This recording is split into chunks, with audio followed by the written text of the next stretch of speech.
Welcome back to the It's Only Kids Football podcast, where grassroots football gets real. Today's episode is a proper roller coaster. We're diving into the emotional highs and the crushing lows and everything in between when it comes to tournament football. We're talking drama, big wins, tough losses, and yes, a fair few tears along the way. The kind of moments that stick with you long after the final whistle, because if you've been there, you know it's never just a game. And of course, we'll be answering all of your listener questions, the good ones, the tricky ones, and maybe even a few that put us on the spot. Joining me as always, my brother from another mother, co-host, assistant manager, Mr. Michael Clark. Mikey Clark, let's get into it. How are you doing? I'm good, mate. How are you? Arsenal have got me through this. Arsenal. Yeah. I mean, it ain't over, by the way. This podcast, this might come back to bite us, but Arsenal have got me through. Yeah, this one's coming out on Monday, right? So by the time this comes out, the morning of Burnley, Arsenal Yeah. Burnley. So oh, God, nervous. if Arsenal had a stinker against West Ham, I don't know if I'd be here right now. There might just be a microphone sitting here.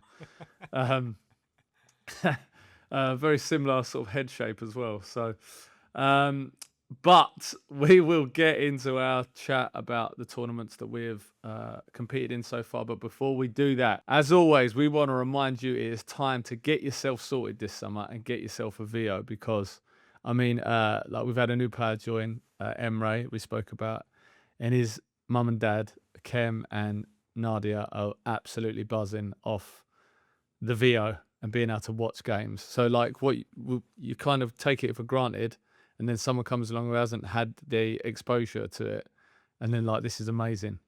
Watching the game back, watching all your kids' best bits, getting super angry at their crap bits. But it's fantastic. So we want to help you, everyone at home, get yourself a VO, and we have got some exclusive deals. And if you don't know these deals by now, then you haven't been listening enough. Our first offer is for the VO Go, which now turns 2 iPhones, not 3. That is an upgrade. So 2 iPhones, that's all you need. For the VO Go Rig, it turns those 2 phones into an AI panoramic camera system for match recording. And you can save 50% on the VO Go with code IOKFVOGO. IOKFVOGO. And if, by the way, if any of you are using these codes and have got yourself a VO as a result of using our code, please message us in. We want to know. We want to know what you think of it. We want to see some of your clips. We'd love to hear about it. And then offer 2 is for the big mama, the VO Cam 3. It's a 4K HDR camera that automatically records tracks and live streams matches. You can save 200 quid on the VO Cam 3 with the code IOKF VO Cam 3. That's IOKF VO Cam 3. All of that's in the description if you could not understand a word I just said. It's a good point, by the way, on Emre and his parents watching back the clips, because they did what all of us do now, where we get the link, we try and get it on our laptops, and we cast it onto the telly. He said it was like watching Match of the Day, watching our game back. And we had a funny story of that as well, didn't we? The start of a tournament where you were sat up, bolt upright at 5 a.m. and you said you watched the game back. And I thought you were talking about the Arsenal game. And I was like, yeah, I know, It was a foul. It was definitely a foul on the keeper. And you went, I'm not watching the Arsenal game, mate. I'm watching Ramblers back. Yeah, because we'd had a friendly. Was this the day before Orient? This was. We'd had a friendly. We'll get to that. We'll get to that. The first one is Concord. Last year, Emre, our new player, he was one of those guys dealing out the heartbreak with Evan, who now plays for the Blues. A tournament we absolutely should have won. We were flying last year, and then lost to Hawkwell Pumas. I think that's the Pumas, team that they are. 4-1 in the semi. Which was absolutely devastating. And always look back on that one as one that got away. And it's not just one that's got away, it's now 2. Because we 100% should have won this tournament again. We were flying. We early start. I woke up at like 5, the day of the tournament, just excited, nervous. Once I'm up at 5, I'm not going back to sleep. And then you know that you're playing high jeopardy football, 12 minutes of absolute hell. There is no margin for error, because if you make one mistake, you're probably going out. And we're getting to the group games. We've also got 10 players this year. So you and me had made the decision. we're making 4 subs in a game halfway through. We let the parents know that's our choice. We don't think a kid should be waiting around for like massive periods of time while they're waiting to play in between games. Yes, making 4 subs in a 6-a-side format absolutely messes your team up, your structure, it ruins the flow, but every kid deserves the opportunity to play. So that was our decision to do that in the group. In terms of those subs, though, that is a real topic of debate with loads of people, especially around, just in general around the whole season, but certainly in a tournament when they're only 12-minute games, 15-minute games, and you've got a team of 10 at say 6-a-side, even 7-a-side, making those subs, like you said, it can derail your team. But we had a chat about it, didn't we? And we just couldn't see any other way of doing it. We looked at maybe, you start a core group and maybe make 1 or 2 subs, and then the other boys that have missed out on that game play the full game the next one, so they're still getting the same amount of minutes across a tournament. But it seemed too complicated to us. It seemed too messy. And then, like you said, because of the gaps between the games, you've got kids sitting out not playing football for well over an hour, which they're not going to rust up or anything, but they'll lose their mind. We just didn't think it would work. And I think the other thing to mention is because we don't have a mixed ability team, right? So all of our boys are of a similar standard and a high standard. We do have we are fortunate enough that we can make those subs and it not massively affect the team in terms of ability, whereas obviously other teams don't necessarily have that luxury. So it is a hard one. I'd love to hear people's thoughts on how they've done it, if they've done it in any other way. But I think for us, the way that we did it is pretty much the only way we can do it. I don't think it's fair. The parents have paid the money to be there. The kids can't sit around in between games, and you just got to take it on the chin. And and also, by the way, maybe it turns the game for you as well. Maybe that kid comes on and has a positive impact. It's not all negative. There's no way there's just no way I'm letting a kid sit out for that long. First game, Great Waker in, off to a flyer. Logan, Parker, and Dexter. I mean, for the life of me, I can't remember the goals, but all I know is that when we're playing tournament football, I am pacing. I am absolutely losing my mind. And when you get that goal, there's just this. It's like relief. It's not joy. It's like, right, we've got a goal. We're going to do this. Like, I think in that short period of time as well, you think to yourself, if we score, we're going to win. If we score first, we are winning. So got off to a flyer there. Then we had Corrin and Athletic, which we won 1-0. This was definitely a little bit more of a gritty one, and one for the dubious goal panel. Dexter's hit a shot. I can't really remember what happened. Sort of gone through, the goalkeepers hadn't been able to hold on to it. Was it over the line before Oliver catapulted himself at the ball and put it in the back of the net? Who knows? But I don't care because it was 1-0. We didn't play that well though. I think we disagreed in the first game because I didn't think we played all that well in that game either. But we just obviously scored 3 goals. In this game, I really thought we didn't play well at all. But got that goal, and to be honest, Albi didn't really have much to do on our end. It was more just we weren't really passing the ball as slick as we usually do. I think maybe the boys were feeling the nerves just like we were. Yeah, I mean, it is tense because you just got all these parents there. Everyone's cheering, everyone's watching you. And you've only, it's not only that you've only got 12 minutes, you've probably only got 6 minutes on the pitch. Yeah. Wickford Town, I think we might have gone 1-0 up or 1-0 down. So Fred, Parker and Ollie score. I actually think, again, this one could have been a draw. I just think we had that little bit of individual quality going forward that decided it. You kind of, your special attacking players that win you the game. But this is also just in that game where Alb, we play the ball way too slow across the back from Harry to Albi to Alf. Alf receives the ball with 2 players coming to press him. Cruyff turns the first one, which I loved. Brilliant turn. Gets tackled by the second, and then that kid scores. And I can't remember if it was 1-0 or 1-0. No, we went 1-0 up. Yeah. Okay, yeah. So then that made it 1-0. And he was very upset. And I just remember shouting to him, not your fault, not your fault, not your fault. Like, it wasn't his fault. You received the ball.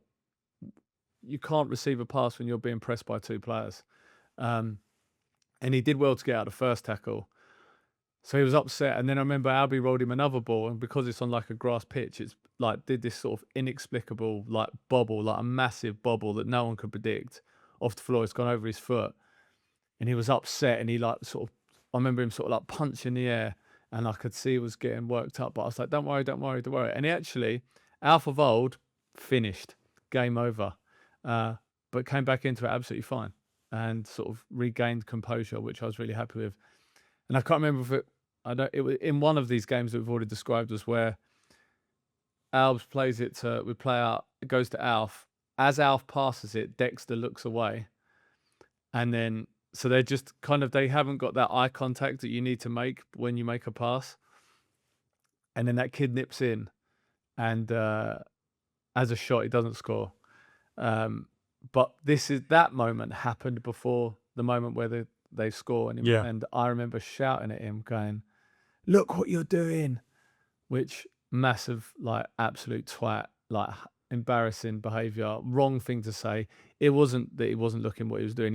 It's that in that moment that he passed it, Dexter looked away. It was just a miscommunication. It happens.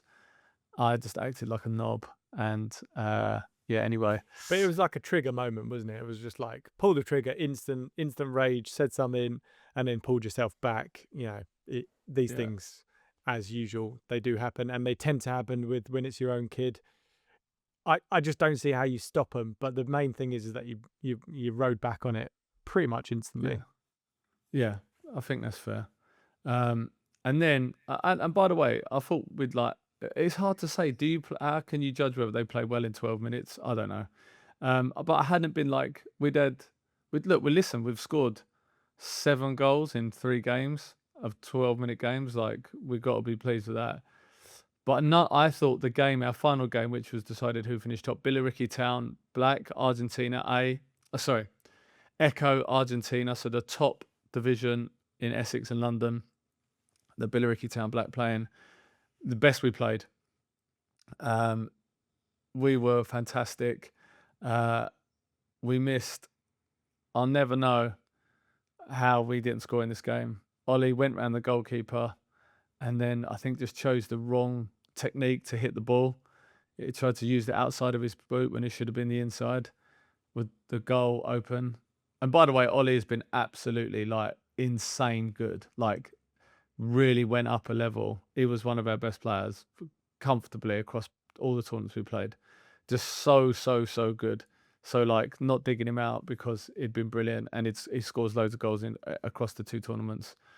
Fred misses one where the goalkeeper somehow gets across the goal to tip it over, like ridiculous save. And then we went. It was like David Raya this season. It was that one when he clawed it out from a yard out. Yeah. Such a good save. His dad's called Gordon, right? Yeah, I think this kid played for Southend Manor. And then BKS. Right. Yeah. And I don't think he wasn't always a goalkeeper though. I don't think, but he's gone in goal and he's brilliant. He's absolutely brilliant in goal, and this save was ridiculously good. Yeah, and then we fell asleep. The ball gets played up to the kid. He holds off. He does well, by the way. The striker does well. He holds everyone off, and then slips a pass. And this kid just gets the wrong side of Parker. Again, Parker had been really good as well. But like these are the learnings, right? Like and his dad and Parker were very receptive. I was talking to them about you can't get, we talk about it all the time. Don't get drawn to the ball. Don't ball watch. Don't let people run off the back of you. This kid runs off the back of him in a split second. It happens so quickly. That 1 second where you're not fully focused on who you're marking, especially against good players who, these are Echo Argentina, like these are top players at their age group in Essex in London. Slips it through, kid shoots, goal. Lost 1-0. But I was so pleased with how we played. And, the ultimate compliment was that Billericay invited to us. They thought we were a very strong team and they invited us to their invitational tournament for high-level teams in June. Unfortunately, we can't go because we've got a little presentation night that day. So unless the tournament involves all-day drinking and making jokes about Fritzl, then I'm not interested, mate. Some people will have a problem with us saying no to a tournament because we've got our presentation up, but we literally couldn't find any other date because Harry's mum and dad seem to be away every other day from June to, I don't know, September. So yeah, there's no way we could have rescheduled that. No, but we would have been there otherwise, and we really appreciated that appreciation for the team, and that is comfortably the most positive, and gave the boys the most praise after that because we played excellently against a top level team. Then we're through to the knockout stages, and it's time to face a familiar foe, an old foe, the team that knocked us out last year's reigning champs, and the Emre Derby, Hawkwell Pumas. It was written. It was written. It had to be them in the quarters. To be fair, their manager was great about it. Come over, said hello. I think all their parents were quite excited to be playing against us and Emre. And they're like the Galatasaray fans of under-9s football. Welcome to hell. Yeah. They were absolutely having it off. I was like, Jesus, where's security? This lot are absolute lunatics. I did rate it though. They were super positive. I loved it. It was. I loved that noise. And you know, like when we did that episode of Michael Fox, and he was like, as long as you're shouting out positive stuff, that's a great experience for kids. Like, I know, a great boost for the kids that are getting it, and then like the kids that are planning that's such a good challenge. Like hearing, parents get behind the other team. So I loved it. Absolutely loved it. Because that balance sometimes can go the other way, right? Where you're cheering too loud or too aggressive, and then it can just knock the confidence of these like children on the pitch. But that, they certainly didn't do that. By the way, it was like it struck a really good balance because it made an atmosphere. It was loud, but it wasn't aggressive in any way. So I thought that was brilliant. That's the way it should be. I'd love it if every game was like that. Sometimes it can go, like we said, and we've had it before, where you got big groups of fans just a bit too boisterous, and it knocks our kids' confidence. But the litmus test is the boys came off, and obviously they didn't mention anything about any of the fans. They just said it was like a really good game. Yeah, and I mean the atmosphere. The only person who got impacted it was by me. I was literally like worked up, heart.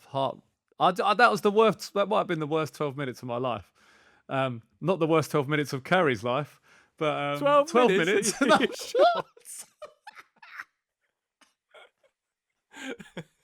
12 seconds. That's a marathon. that was Charlie and Alfie combined. So.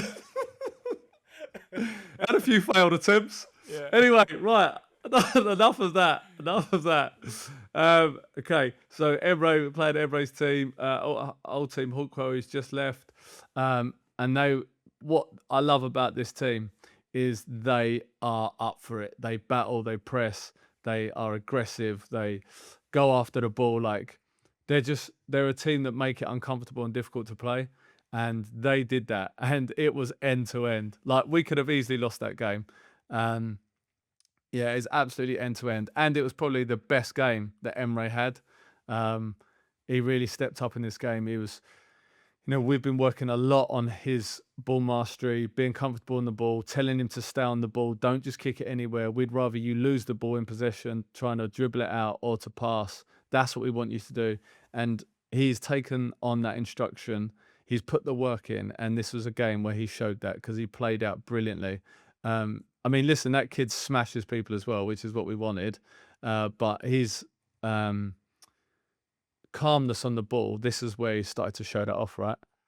Yeah, definitely. I think it's a good lesson for other coaches as well, because when a kid comes to you on a trial, or they just come to train for you as a one-off, they're going to be nervous. It's a whole bunch of new kids. Like we obviously saw the potential for sure in Emre, but you fast forward 3-4 weeks from when he first came to us as a trialist and where he is now. It is night and day, the progression he's made. And I think a lot of that is progression, but a lot of that is just him coming out of his shell, getting to know the boys, being more confident. So just don't necessarily write kids off if they're not quite right straight away. I'm not saying Emre wasn't, because I think he was, but there'll be lots of trialists and lots of other teams where you think he's not quite right. But if you see the glimmer, and then they've got a good set of parents, and they willing to put the work in, they've got great attitude. I mean, he's absolutely brilliant now for us, and I think he will just continue to improve. And he was fantastic in this game. I absolutely loved it. And this is a little, a heads up for any one-to-one coaches out there. Kem is willing to get fleeced. Send him a coach. This man will spend money on his son getting coached. Since he's joined us, I think we signed him up to about 90 things. He hasn't. His family are not eating, but Emre is absolutely flying.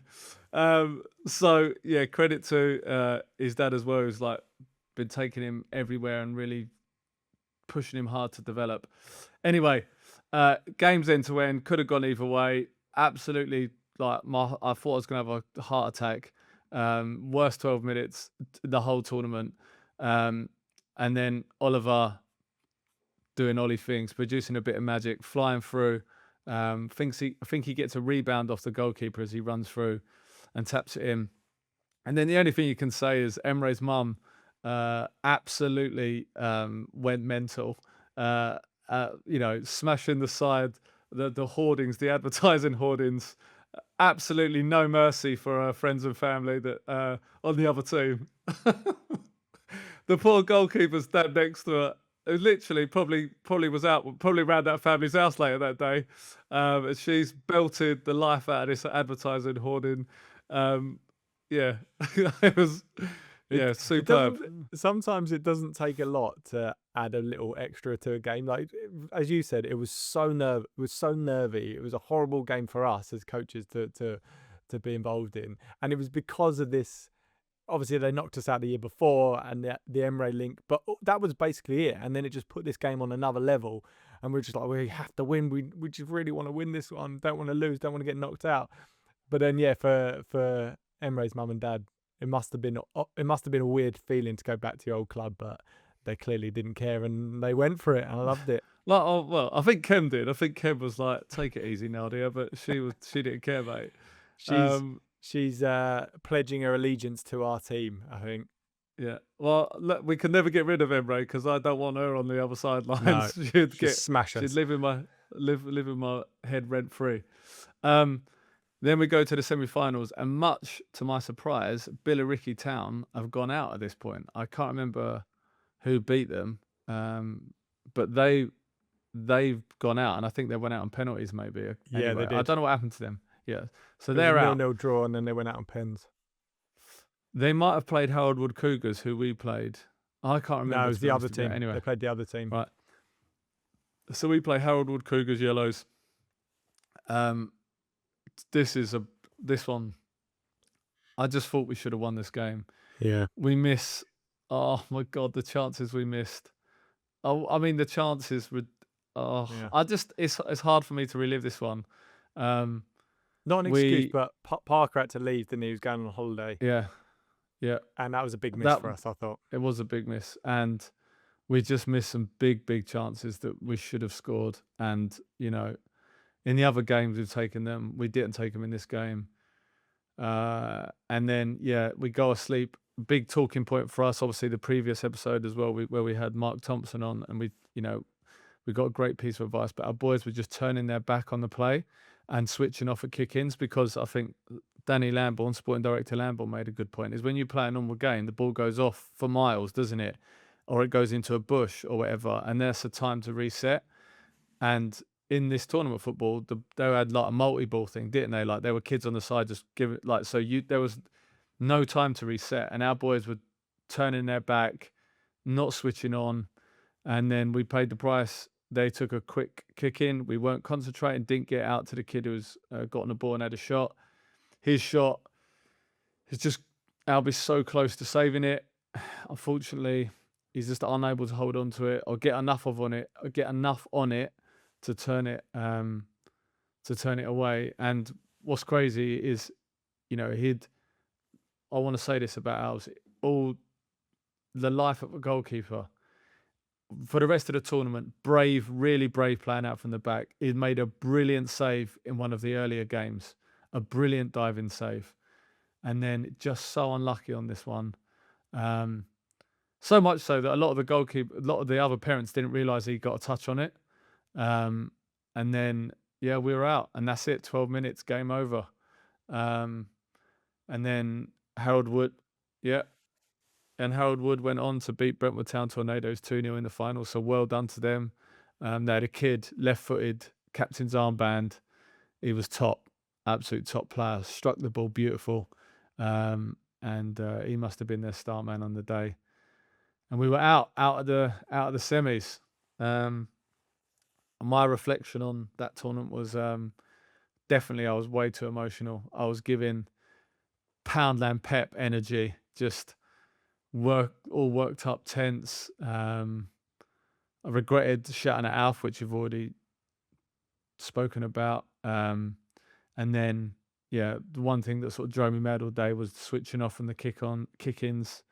I don't know if you remember this, but you told me to calm down that time I shouted at him when there was that miscommunication with Dex. You was like, leave it, leave it, leave it. So I massively regret that, but I want to massive praise for Alf, who played brilliant throughout the tournament, made some big tackles. Again, some lovely moments on the ball, as always, from him.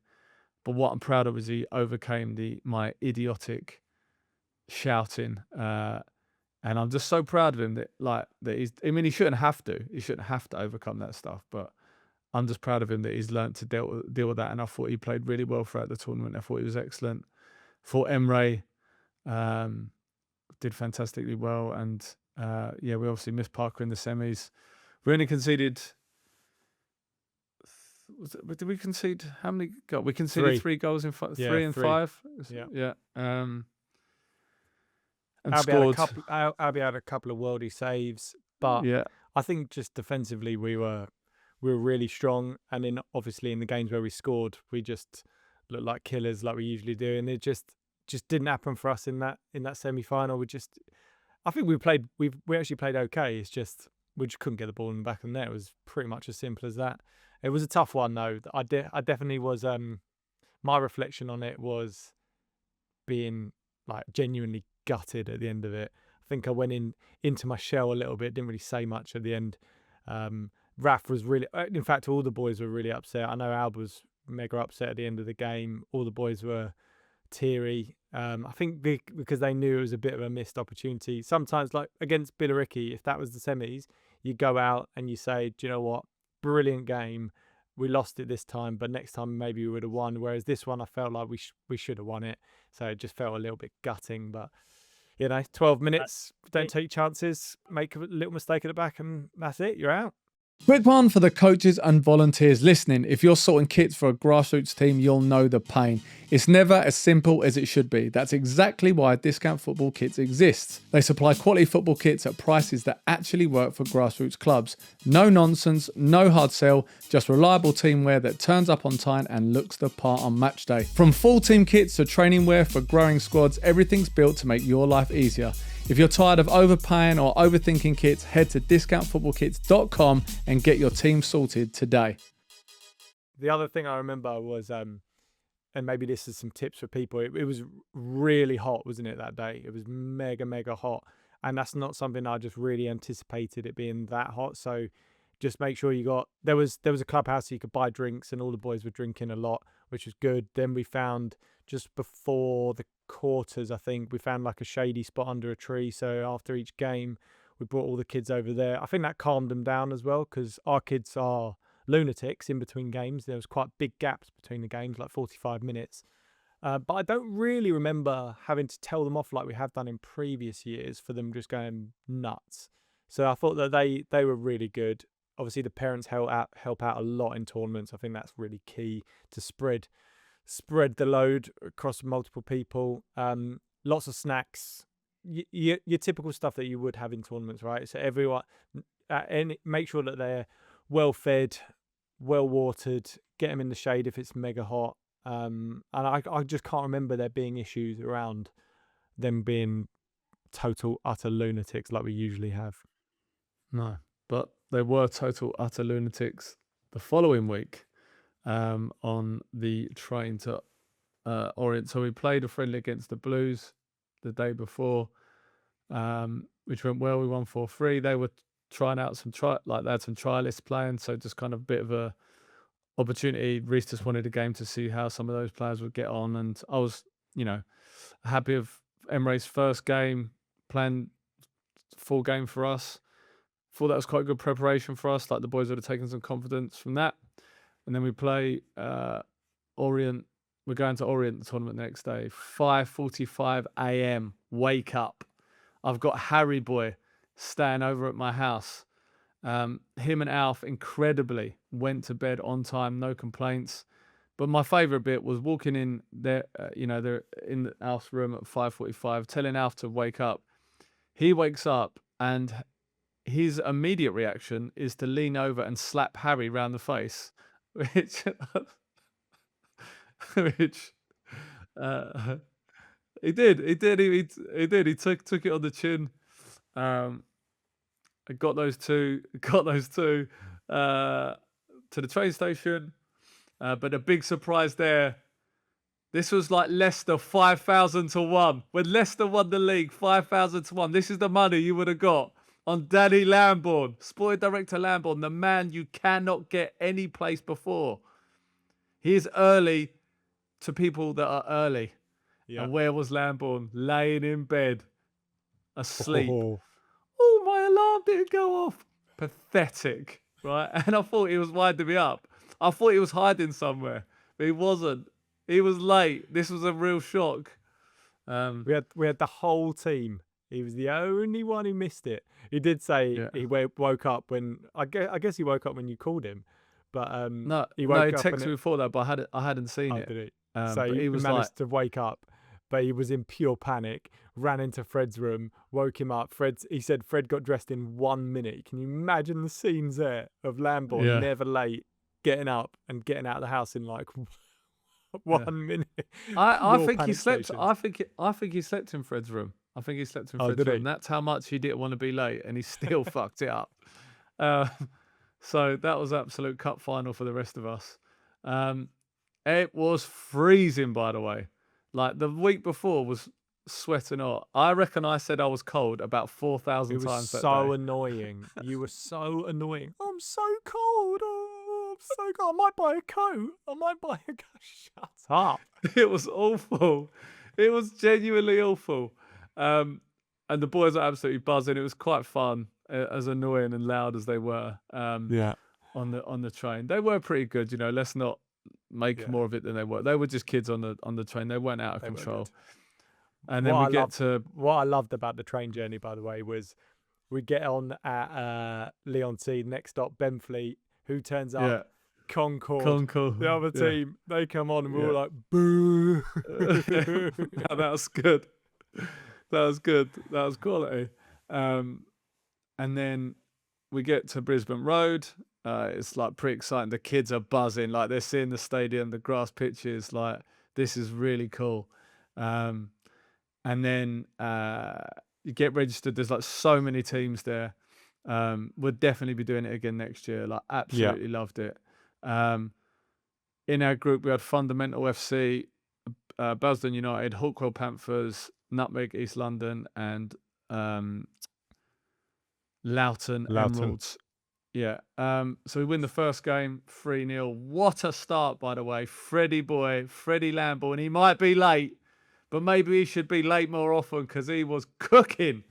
A sensational hat-trick from Freddie Boy. Ollie on that tournament day was ridiculous. He was an absolute pain in the backside, pressing people relentlessly, running at people, just so good. You had sort of the energy on the wings, and then you had the coolness with Freddie in the centre. That was exactly it. It was Freddie's finishing was just one touch, just so calm, so cool on the ball, just tapped it in. But Ollie was, for me, just an absolute joke in that game. He was unbelievable. He reminded me, when we've played these academy teams, and you know how just like full-blooded, full energy, chase down every ball, go into every challenge strong, just head down, off. That's what he was like. He was absolutely sensational. And what was quite annoying was the ref had a bit of a problem with him. He didn't even make a foul, by the way. There was not a single foul in the match. But he had a problem with his intensity. and he had a word at him. He was like, "You need to calm down. You need to calm down." And it really got on my back. But I knew we were going to have this ref for basically the entire day, so I didn't want to have a go at him. But we did say to Ollie, just almost don't listen to him. Do your thing. You're doing absolutely nothing wrong. But the way that the ref just kept talking to him about calming down, and just taking a gear off and calming down a little bit, I didn't agree with at all. And I think it did knock his confidence moving forward, and frustratingly. That being said, I mean, he still was absolutely everywhere on the pitch. Yeah. And look, I mean, listen, that geezer's probably don't want to be reffing any games. So, and I don't think he had he was just, his interpretation of it, in our opinion, was wrong. But it's not like, he's singling Ollie out for any personal reasons. He saw it a different way to us. And my interpretation of it was, Ollie is strong and quick and battles, and he doesn't go down. He gets fouled all the time and should win free kicks. And when he doesn't, he gets agitated and then sort of not lashes out, but he kind of nibbles back at whoever's doing stuff to him. And because he doesn't go down, the ref doesn't give anything for him, but then reacts when Ollie gets annoyed, which is just completely fair, in my opinion, from Ollie. He's kind of a victim of his own success. Then we played Basildon United in the next game. This was a tense game, 0-0. Again, this is a moment where I absolutely had a stinker again, where I completely confused it off, because in one breath, I'm telling him to play fast at kick-ins, but then I had a go at him for rushing it. And then in the next kick-in, I wanted him to slow it down and wait. So it was like two conflicting messages, and I shouted at him at both. Well, mainly the first one. I don't know if I shouted him really at the second one, but I said something negative, and he got upset. Again, brilliant mental resilience from him. Like, took it on the chin, got through the game, and then after, he said to me, "Why are you so angry?" And that was an absolute overhand right on the chin for me. Was like, oh my God, I'm such a bellend. Like, what a twat. What am I doing? I'm getting too emotional. I want this too much. I'm not thinking straight. Sat down, talked to him. I said, "You're right. I'm completely wrong. I'm really sorry. Like, I've lost my mind. I'm sorry." I really apologized to him. I said, "You've done brilliant." Then I asked him and Danny, because Danny always takes him to lots of things. And Danny's obviously a parent that doesn't really shout out. So he's got that calmness about him. So I said, "Dan, go and talk to him." And we managed to bring him round. That was my only. I don't really remember anything else about the game apart from that it was tense. It was 0-0. Yeah, it was a good game. It was a bit back and forth. Anyone could have won that game. And they've got that really good kid. I think he's the manager's son. Yeah. But all I kept thinking was, I've messed this up now. I've ruined his tournament. But I was wrong. Alfie boy, because we then played Hawkwell Panthers, who we know from our division. We played brilliant. Freddie Dexter Ollie scored. We win 3-0. But Alf was brilliant, and he had some magic moments in this game. And I think he set up one of the goals where he somehow got out of all kinds of pressure, turning inside and out, and then playing a ball. I think it was maybe Ollie's goal. I can't remember. Yeah. Again, just mega, mega proud of him. Like, he was playing really well, and despite my efforts to ruin it again by being too emotional because I want to win too much, I'm just so proud of him. Like, it's so, imagine what it's like having that on the sideline. I remember a couple of occasions in the whole tournament, but I think, again, you weren't too bad, mate. But from Alf's point of view, I said to him, like, contender for player of the tournament from our point of view. I thought he was just solid, and like in certain games exceptional throughout the whole tournament. So you could tell he's starting to feel it, because he's a bit like you, right? You have to do well to get you to smile. And but when you can get him to smile, okay, that's what he's truly feeling. And sometimes I'd be like, "Oh, how you doing? You did really well." And he'd be like, "Yeah, thanks, whatever. Can you just leave me alone, mate?" But this time I was, you smashed it in that game, especially in that one we're talking about. And he was like really, really smiling. You could tell he knew that he's been playing well. His confidence was growing, and that showed on the pitch, because He was just so calm on the ball. He was doing his usual skills that he has to do. But then he had the end product. The end product was really good. Always forward passes, found our players every time pretty much, and got us going. And certainly for one of those goals, it was a brilliant goal because it started out from the back. We moved it forward super quick, and that was testament to Alf and the work he did. And then just some killers up front to finish it off. Then we're on to Nutmeg East London. We won 1-0. Didn't play well in this game, but ice in the veins. Freddie Lambourne breaks away. Loved this goal because you don't want that ball to fall to Freddie there, 1-on-1. No. The thing is, he's got loads and loads of time, and even at like professional level, when you have time, that's the worst thing. I think when you're a striker, you want it to be instinctive. But he kept his head, calm finish. The Iceman, 1-0. Then we play Loughton Emeralds, and this is probably like who were finished top of the group. And I thought we played exceptionally well in this game. And I think this is the game where Albie makes this absolutely worldy save, and then Parker runs back to clear it off the line. I think it was this game. And Freddie scores a penalty, again, calm as you like, and then does unbelievably well to create an opportunity for Logan at the back post. We win 2-0. We secure a top spot. We win 4 out of 5. And we haven't conceded a goal. And we are flying. And where's your head at now? I don't ever. I'm feeling good. I'm feeling good. And but I'm not thinking we can win. Like, as in, I'm not like, we got this in the bag. Like, I'm thinking we can win it, but it's not in the bag because I know from other previous tournaments it means nothing. But I was excited and I was really pleased of how we're playing defensively. Like, the defenders, they take so much grief and criticism because whenever we concede, it's on them. But they were doing what they needed to do at the back, and then the attackers were just they're the ones they're the game changers. Like, they give them the ball, they make the magic happen. Like, they will create chances and score. And then obviously we have Dexter, who's just everywhere constantly, like forward and back, bringing it all together. Like, the team was just flying, and it was a 7-a-side tournament. So the problem we had at Concord was it was 6-a-side. So not only are you making the 4 subs, you don't really play a formation that you used to, and whoever's playing in the centre doesn't really know whether they're up front or in midfield. But now now we're in this Orient tournament. Now we're playing 7s. We're used to this. Everyone knows their position. Everyone knows their job. Yes, we like our players to have. I know people are going to be upset, but our players have positions that they like playing. And then we're Loughton Town, who had about 9,000 teams in this tournament. We play Loughton Town Green in the semi, and unfortunately the same issue that we had at Concord. Fall asleep. One time we fall asleep. It's the one time. And they started fast. We were asleep, not really switched on. It goes out wide. I can't really remember how or what happens, but it goes out to the right, our left, their right.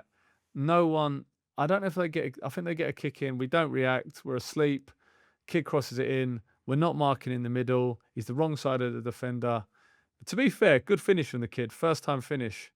I thought he actually took it really well. Nothing Albs could do. Albs, by the way, so the organiser, who is very much involved with Hannekin's farm, who are like a big team. They have lots of top Echo teams. He was like, your goalkeeper's really good. He was like, he was catching everything. Like, the way Albs was catching the ball and making saves and just being commanding, like, he was brilliant. Maybe again a contender for player of, like, along with a contender for player of the tournament. Nothing he could do about a goal. A kind of semi criticism of Alf in the Alb in the past has always been the speed in which he can when he's got the ball. It's the speed in which he can offload it. But he was again sensational today. Today, I'm still reliving it, mate. I'm back in the trenches of the tournament. The way he got the ball, he would distribute it, and he would 9 times out of 10 make the right decision whether he was going to boot it up or whether he's going to lay it off. But it was the speed in which he was doing that. I feel like that's something he's been clearly working on and thinking about, probably working with his dad on.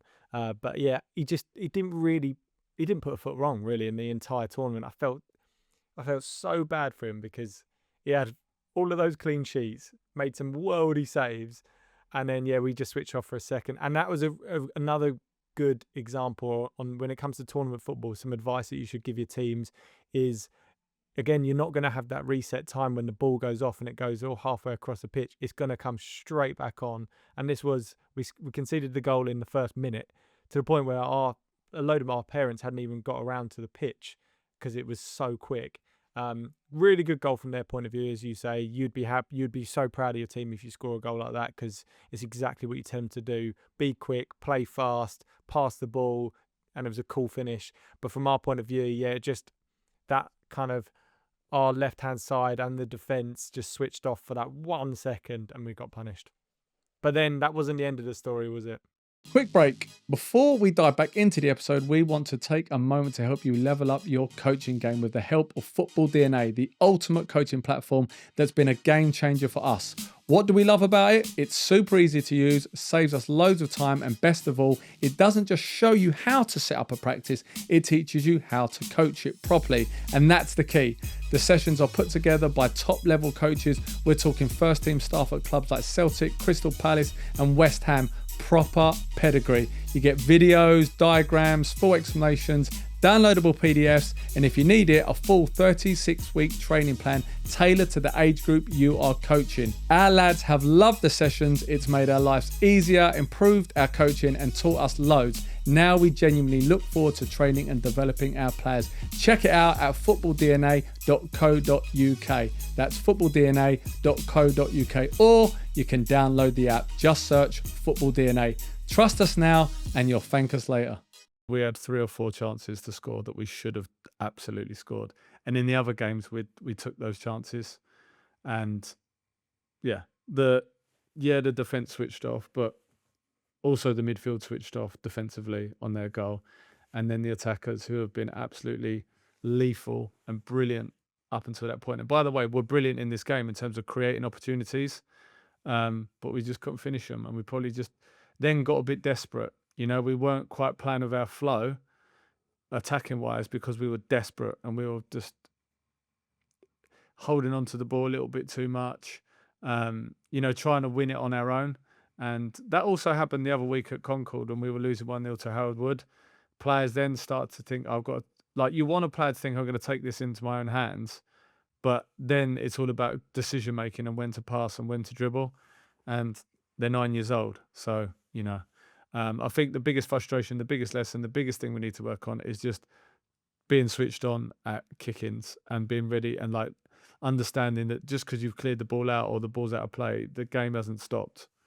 So massively gutting, going home on the train. Another one I felt that I don't want to both tournaments. You can't say you should have won because, by the way, you haven't watched any of the other teams play, so you don't know how they have got on. All I'd say is, again, in this one, we were top of our group, clearly top of our group. From what other parents have told me, is other parents from other teams have been complimenting our team, and the tournament was there for us to win, but it's not saying that we should have won it because we haven't watched all the other games, we haven't watched the other teams played, and the other teams might have been playing brilliantly. And I don't think we played a game where we were we were completely dominated that knockout game. Each game was end to end, and it was a game of fine margins, and we didn't have them in those 2 semi-finals. So then we went home. And as much as the kids were, again, super gutted, Raf was properly bawling his eyes out, bless him. But a lot of the kids were really upset. I think when they look back, I think straight away they'll want to do this tournament again next year. They were so excited about the whole thing, the whole experience, going up on the train, coming home on the train, the stadium, and Raf picked up some of the grass and put it in his pocket as a memory. It was brilliant. We'll definitely do that tournament again. And I think as much as they will be disappointed that they got knocked out, they were so excited about the whole tournament. So I think overall, massively positive experience, a lot of learnings.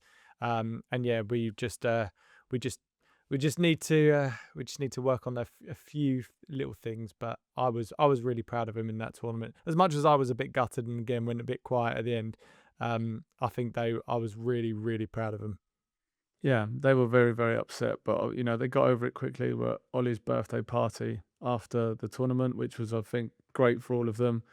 I said at the end of both tournaments, I was mega proud of them that they played brilliantly. They should focus on those positives, but also remember what this feeling feels like when you go out, because we hate it, and we can do something about that. Next time we can concentrate and be switched on from a kick in, and we can take our chances. So really enjoyed both. Great experiences. Just gutted to not come with anything. I thought all the boys had all of them had fantastic moments. At the back, Harry, Raf and Alfie doing brilliantly. Albie made some great saves, and catching the ball I thought was the thing that stood out for me of Albs. And then the attackers, Logan, Parker, Ollie, Fred, and I guess if you include Dexter in that, because he got a couple of goals, but also his tremendous defensive work and going back to win the ball. I thought they all did really well and had lots of fantastic moments. So yeah, really pleased for all of them. We have 2 tournaments left. We're playing at the I think it's called the Kings of Summer tournament at Cheshunt. I think that's what it's called. Might be sent to do a Blueprint Ballers. Again, I'm not 100% sure on that, but it's in Cheshunt. It's June the 27th, 28th for that. And then we're also we are going back to my old stomping ground, Ongar Town Juniors. I've got a tournament on July 5th. We're going to play a year up, I think, and give the boys a challenge. So looking forward to both those tournaments. And if you're there, don't speak to when I'm on the sidelines, because I am in the zone. And don't film me. Whatever you do, do not film me. You're about mid-game. Hi, Ben. Love the podcast. You're like, can you fuck off? I'm in the middle of a game. But again, and we have had so many listeners, shout outs and questions we've got to get through. Like, we are so grateful. We love hearing from you. We want to hear more from you. Make sure you message us in at IOK Football on social media, or email us itsonlykidsfootballpodcast@gmail.com. We love all the messages. We've been getting so many recently, and we're really grateful for that. And also, make sure you're going to subscribe on our YouTube channel at IOK Football. Go over there and subscribe and turn your notifications on so you don't miss an episode. Anyway, our first listener shout out is for Hugo. Hugo introduces himself as a grassroots coach who's launched the National Association of Grassroots Coaches. His aim is to support volunteer coaches, give them a stronger collective voice, and help tackle real challenges like parents' complaints and lack of backing. He sees a natural alignment with what we do and what he does, so he wanted us to give him a shout out. So that's the NAGC, the National Association of Grassroots Coaches. Go and check it out. Sign up, whatever it is. Find out all about what they're doing, and hopefully you can get some great support from that group. We had a question from Robin Gill. He's a big fan of the pod and coaches his son's under-10s team. Their setup is he's got 2 groups, a stronger group and a development group. He says that the issue that they have is the manager and another coach want to drop 4 weaker players, including Robin's son, to become more competitive and move up the leagues, whilst also recruiting new players, which is something that we see a lot around, dropping certain kids and trying to get new kids in. Robin disagrees with this. He says that they already have a squad ready for the future formats of 9v9 and 11v11. Dropping kids at this age could be harmful, and replacing them doesn't guarantee better players. He's also struggling on the emotional side about how to explain this to his son, and he's asking for some advice around just how you deal with your son or kids as they get either dropped or moved around to different teams. What's your thoughts, Benjamin? Well, again, I always think sometimes when we see people out and I spoke to a guy the other day who was talking to me about the podcast, and he was like, I can't tell what your opinion is on mixed ability. And I was like, I don't have a black or white answer. There is no black or white answer. There is no right or wrong. And my opinion is what is ever right. The right answer is what's right for that situation. And that doesn't always mean that everyone's happy and it works out for everyone. There is no mixed ability silver bullet. It's just what is right for those individuals, that team. So I just want to make that clear from the start. I think it's really harsh and tough. All I can say is we've spoken this, I would not be able to get rid of any kid. I could not do it. I do not have the heart to do it. It'd be impossible for me. even if they were the weakest player in the team, I just could not say that to a kid and their parents. Maybe I don't have the courage to do that, but I couldn't do it. So I feel for them, but I'd also say that, again, this is without knowing all the relationships and details, that the other people as part of that team, they kind of have the right to, if they want to move forward and push the team on, that they have the right to do that for their son. I'm not saying, again, I don't know how it works, but if they want to push their children on and believe that they should be with players that match their ability, then they have as much right to do that as anyone. It's, why shouldn't they? I know it's tough, but they are allowed to do that. Whether it's good for your kid or not, yeah, that's horrible, man. Like, I don't know how you explain that to your son. I mean, I'll try to explain it as a positive. Are there any teams that his mates play for that he could join? You could use it as a motivation, like to go and prove everyone wrong. You could just talk to him about it, like, how do you want to, can we do any more to help you improve, and to train more? And also, I think your son will probably get over it. Like, I know it's harsh and it's horrible, but if you take the right approach and attitude, it'll be able to move on from it. And yeah, it does, replacing those players doesn't guarantee that they're going to get better players, but to be quite honest, if I was Robin, again, you're not going to talk to your son like this. I'd be like, fuck them. Like, let's go somewhere else. Let's train hard. Let's show them what you're all about. Let's not see that this is an opportunity. This is not, and everyone experiences setbacks. You can't protect your kids from this. This is a setback. How are you going to react? You're going to sit there and feel sorry for yourself, or you're going to do something about it? That would be my approach. But I have a psychotic mentality. I'm not very good at sympathy, so might be the wrong guy to come to. It is tough, right? And I think it's really particularly tough because football's a game of opinion, and you might see, and perspective, right? So you might see your child as, why would they be singling out my child? He's at the same level, he's the same ability, and the coaches might think differently. And that's something that's going to be tough, because you're never going to change. Someone's never going to change your mind on how you perceive your child's ability, right? So that's always really tough, and there are going to be two conflicting people there. But also for a child, it's really difficult. I remember when I was playing, I've sort of spoken about this before, we had a really good team, but when you look back, I didn't really get the game time I should have been getting, and I probably shouldn't have enjoyed it. But I remember loving it, loved playing with all my mates, and it was just like the experience of just basically being in your first team. A lot of this is their first team. And it was only until I moved to a different team that I realised actually it's way better, because I can actually play my game, and I've just made a load of new mates as well. It's not like you're not going to be friends with those other kids. So I would say, if you do have to move and that's what they've asked you to do, as you said, you just have to get on with it. There's no point in dwelling on it too much. Find another team that suits your child better. They'll make friends probably instantly. Kids just do that. And if it's at a similar level to them, then they'll excel. So it's all about finding their own levels. And then on the flip side, from the coach's perspective, I'm with you. As long as there's clear communication, so they're not from the beginning saying it doesn't matter what level we go to, it's just all about sticking together, and then they reverse that and say, actually, now we want to press on, and these 4 kids need to leave the team. That's not ideal. You need clear, consistent communication around the direction of travel of your team. Absolutely. Like I say, I don't think there's a silver bullet. I don't think there's any this is the way to solve it. This is the way to deal with it. You just got to do the best you can in that situation. We've got to mention Reggie GK. Reggie shares positive feedback about the podcast. Well, he's not Reggie. He's a child. It's his dad. He's saying his dad says he listens every Monday while driving and has been tuning in since he started his coaching his son's under-9s team.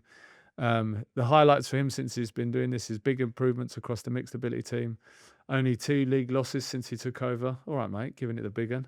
A promotion and a cup final coming up. And actually, I think they won the cup. They did. They sent us. They did, yeah. And he credits the podcast. All right, yeah. Can we include that trophy? Yep. That cup wins ours then. Send us the trophy. Send us the trophy, please. It's helped both his coaching sessions and his mindset. So love that. appreciate you sending that in. And then we had a message from John Parsons. John coaches an under-11s girls team in Cardiff, AFC Rumney, and says the podcast has really helped him handle difficult situations, including coaching his own daughter. He's spreading the word about the podcast, which I absolutely love, John. Keep spreading the word. Make sure they're liking and subscribing and all of that stuff you have to do on social media that I don't have a clue about, but make sure you're doing all the right stuff. Cheers, John. Big up yourself, Parsons. We had a message from Rich Smith. Rich is a regular listener and shares his experience coaching his daughter who has ADHD and autism. He explains they've successfully supported her through grassroots football, and she's now in Southampton FC's under-9s player development program. And he offered to connect and share advice. So we had someone message in the week before about not sure, I think it was Mikey Reynolds, about not sure how to deal with a child that he believed had ADHD. Rich Smith, and by the way, someone else messaged in and said, connect us with this guy and we will help them. Love that. Absolutely love it. It's amazing. That's anyone else listening that has dealt with a situation, it could be dealing with someone with ADHD and autism, it could be something else, it could be dealing with mixed ability teams, it could be dealing with a situation at tournaments or whatever it might be, something that you've had where you've done it particularly well and you think others can benefit from that piece of advice. Message us, we can connect you in, because we get so many messages, and we're just, as we always say, two Burks from Leon C. We'd much rather connect people in with others that have gone through a similar experience. We haven't had that experience, so the best we can do is use this platform to make the right connection. So make sure you're messaging in so we know about you, know about your story, and then we can help others. Go Cardless makes collecting payments simple with automatic direct debit. Membership fees come in on time every month without watching parents dig through their pockets only to find a crisp packet or race into the cash point while you wait in the rain.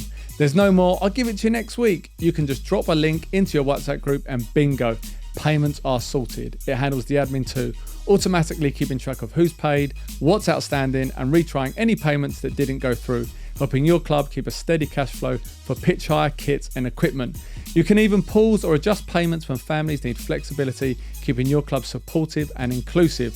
Go Cardless takes care of the money so you can focus on running great sessions and growing your club. Mikey boy, we need to race through some. We've got lots of messages. We're going to try and get through them. We're running out of time. Ross Fletcher. Ross suggests a practical approach for coaches working with children with ADHD and SEND. Drawing on his wife's experience as a qualified SEND teacher, he explains that giving players structure and clear expectations before sessions can significantly improve how they process instructions and perform on the pitch. He's careful to point out this is not a universal fix, but he believes it's a valuable tool for coaches who regularly deal with these challenges. Brilliant, fantastic. If anyone wants to connect with Ross, I'm sure he'll be happy with that, so reach out to me. We had a message from Danger Kiernan. Danger Kiernan. Danger checks in from Dublin with... Is that, have I got that right? That's what it says, mate. I don't know. I haven't even made a mistake, or this geezer is naughty. He's from Dublin. He's got great grassroots story. His under-11s girls team at Belmont FC, formed just 2 seasons ago, has lost only 1 game. Ironically, after a team sleepover. Yeah, we've all been there. And has now reached a cup final, the first girls team in the club's history to do so. He's incredibly proud of the group and gives a lot of credit to the parents for their ongoing support and positive environment around the team. Danger, let us know how you got on in the final. I can't wait. Send us pictures, send us videos, wherever you've got. This is a brilliant story. Let us know. And is your name Danger? Or have I messed that up? Imagine like a group of under 11 girls having to say, Mr. Danger? Come on. The old Bill are looking through these files. We've got a suspect here. What ones we go? Anyway, sorry, Danger. Right, Martin shares the story of Atherton Coles Juniors, a thriving grassroots club with over 442 players aged 6 to 12 across boys, girls and development squads. The club has built a strong pathway into senior football as well as opportunities in refereeing and coaching to keep players engaged beyond 16 and reduce drop-off. He highlights their focus on affordability and inclusivity within a mixed socio-economic community. They're currently running a major fundraising push, including a community event with games, raffles and activities to improve newly leased facilities that currently lack basic amenities. all with the aim of creating long-term football hub for the area. Martin Daly, you sound like a grassroots hero, my son. So get someone at your club to nominate you, because that is some grassroots hero action. We had a message in from an anonymous listener who brings up a relatable but delicate coaching dilemma. He's got a successful under-10s team that he runs alongside 2 lifelong friends.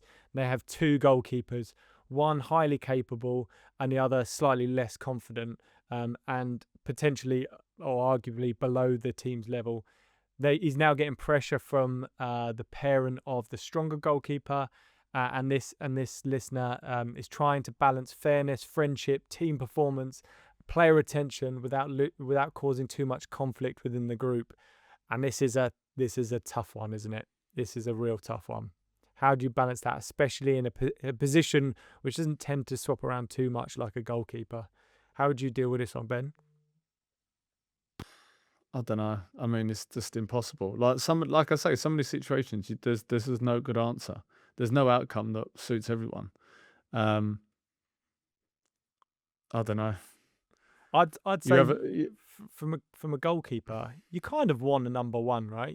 Yes, they are still under 10s and they're still young. Maybe you do want to rotate, but I think in my opinion anyway, having a number 1 in the sticks for the entire game is helpful, because they can switch off, and if they're sitting out for a whole half, it's quite tricky. So trying to find your number 1, it could benefit you. And if that means, like we did with Albie, he was an outfield play, went in goal, there's nothing stopping a goalkeeper from going in goal to out pitch, trying them out in different positions. They might find a love for it there. And if not, maybe it is time to find a different team as one of those goalkeepers. But I do feel for the coach to have to make that tough decision. Yeah, there's no good outcome there. But let's be honest, especially at grassroots, it's not like you need a substitute goalkeeper. So I don't know. Maybe it's just sitting down with both families and having a conversation about it. Lance Cronin is a former professional footballer and explains how he's transitioned into grassroots coaching over the past few years of his son's team and has launched his own academy. And through that journey, he's gathered a wide range of stories and insights into modern youth football, from coaching challenges to parent dynamics. So go and check out Lance's coaching academy. And he also said that he's loving the podcast right now. We had a message in from Alex Hack, who shares his experience as a dad of 3 boys, all playing grassroots football at different age levels. He describes it as full family commitment with strong support from all relatives. His focus on his youngest team, who's just been introduced into 3v3 football. He admits that he was skeptical at first, but came away really, really impressed. He highlights how the format maximizes touches, involvements and enjoyment, and sees it as a great stepping stone before moving into larger sided games. And we will be touching on 3v3 in a big way from next week, where we'll be going to St George's Park, where we'll be looking at a lot of 3v3 games. So we'll keep you in the loop on how on our thoughts around 3v3 as we watch it live from next week. And we got a message from another anonymous listener who reflects on a thought-provoking moment from a recent tournament with his mixed ability under-6, under-17. After rotating players fairly, a bronze level player, that's a Chris Ramsey theory. You should go and check that episode out. After rotating players fairly, a bronze level player ended up taking a decisive penalty in a sudden death situation and missed, prompting criticism from a parent who questioned why a stronger player wasn't chosen. The listener defended his approach, arguing that grassroots football at this age should prioritise confidence, inclusion, and giving every child meaningful opportunities, not just winning. He also touches on the wider challenge of dealing with negative parent behaviour, including comments about the team's quality and how that can impact coaches and who are trying to do the right thing. So I'd agree with this listener. I think they took the absolute right approach. I would have done the same. Obviously, given the situation, you try... if people putting their hand up and say they want to take the penalties, you should always give the penalty to the kids that feel more confident. And then if you're kind of, I would definitely choose the stronger ones to take it if the situation is allowing that. But if there's these are the kids that are there, these are the kids that want to take it and they're on the pitch, then let the kid take it. Imagine if he scores. Imagine what that does for his confidence. Why shouldn't you let him? Why should only the good players be challenged and get those moments? And also, this parent needs to relax. Imagine if that was your kid. Why don't you think of it like that? People always see it. They're so selfish. They only ever see it from their perspective. Yeah, we want to win, but there'll be loads of tournaments. You play multiple tournaments every summer. There'll be loads of opportunities. And parents, by the way, this does my head in. Why is that? This parent's complaining. Where were they when someone needed to coach the team? Did they put their hand up? No, they didn't. So they can, as far as I'm concerned, keep your mouth shut and stay out of it. Like, I don't mind a little bit of feedback. You can feedback, have a bit of sensitivity and sympathy about it, but you didn't put your hand up. You didn't put yourself in a situation. You're not dealing with the other kid's parents. Why don't this parent go and try and make that kid feel better and reassure him? Yeah. And hopefully that parent is listening to this because they can check themselves. I feel for them because under 6, under 7, first of all, chill out. But at the same time, that might be their first experience in this world and it's going to turn you nuts. And I'm sure, just with a bit of honest feedback to that parent to say, fucking relax, man. They're 5 years old or 6 years old. There's going to be plenty of tournaments. This is just going to happen. We want to build their confidence. Hopefully they start to learn from that and they don't give that negative feedback in the future. We had a message from Lenny Buckfield. Lenny is an experienced youth coach. He raised the question around recent and ongoing changes in grassroots football formats. He mentioned rule adaptations like kick-ins, no-headers, as well as shifting game sizes across all age groups. The most concerning thing to him is the growing trend of teams skipping age groups, moving from under 10s to under 12s, say, avoiding 3v3 formats altogether. Which some justify as better for development or squad management. He's keen to hear whether these decisions genuinely benefit players long term and if the podcast plans to explore this topic further. I'd say, first of all, we absolutely plan to discuss this further. We're starting to see it a lot more, teams moving up age groups, not necessarily just to challenge the teams, but to skip certain formats when they get either bored or they feel like their teams have moved on from 3v3, 5v5, 7v7, 9v9, whatever it might be. We have started to see that a lot more. But we'll certainly be exploring this in a lot more detail as we move forward. 100%. And, from our perspective, you're going to get teams that want to skip formats because they want to play 5v5 or they don't want to do another year of 7v7 and they want to play 9v9. What is my opinion on it?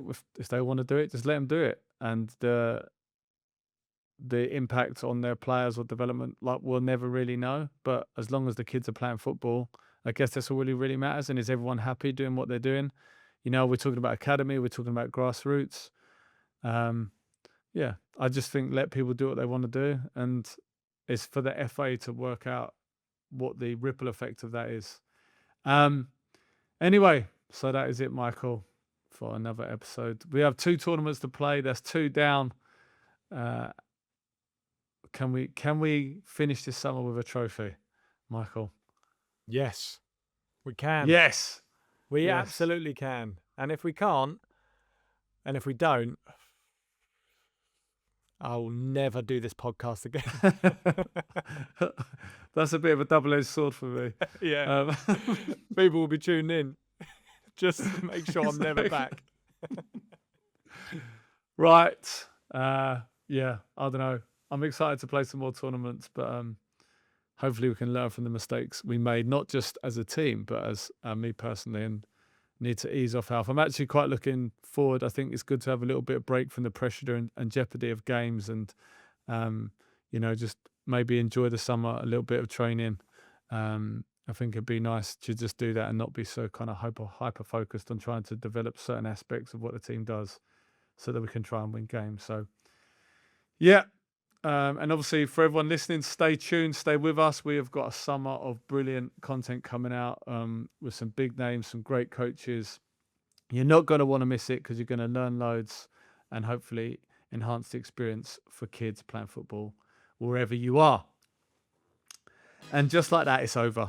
You wait all season for tournament time, and when it finally comes, it just feels different. It's not just about development anymore. You can't help it. You care about winning. The sidelines are alive. Parents are stirring up a cauldron of noise and emotion. Coaches are pacing up and down like Pep Guardiola on a Champions League night. Every decision, every touch, every moment meaning everything.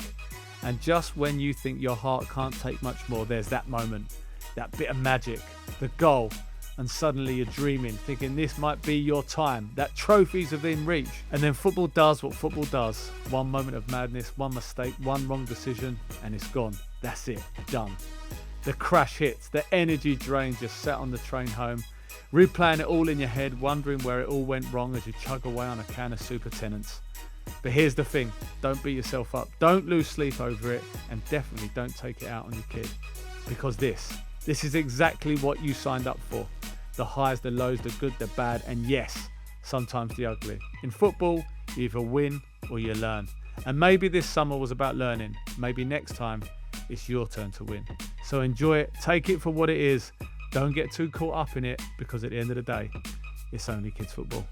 If you enjoyed the podcast, please take 2 seconds to hit the subscribe button and turn on notifications so you don't miss future episodes. And if you want to check out our previous episodes, just click here.